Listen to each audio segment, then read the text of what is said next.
இயேசுவே ஆறுதல் ஊழியம் நடத்தும் ஆசீர்வாதமான கோவை உபவாச ஜெபம். நாள் ஜூலை மாதம் 6ஆம் தேதி, முதல் சனிக்கிழமை. நேரம் காலை 10 மணி முதல் மதியம் 2 மணி வரை.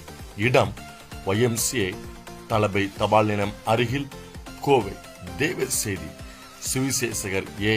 ஜான்சன். இனி நீ நிந்தைக்குள் இராதபடிக்கு எழுந்து கட்டுவோம், வாருங்கள். ஆமே. பக்கத்தில் இருக்க கையை பிடி சொல்லுங்க, உங்க குடும்பத்தை சொல்லுங்களேன், உங்களை பார்த்து, உங்க குடும்பத்தை நீங்க தான் கட்டணும். அது ஆண்டவர் உங்க கையில தான் கொடுத்திருக்கிறாரு. உங்க வாழ்க்கை உங்க கையில தான் கொடுத்திருக்கிறார். உங்க எதிர்காலத்தை உங்க கையில தான் கொடுத்திருக்கிறார். நீங்க கட்டுனா ஆண்டவர் கூட இருப்பார். வாருங்கள், பங்கு பெறுங்கள், உங்கள் துக்கம் சந்தோஷமாய் மாறும். மேலும் விவரங்கள்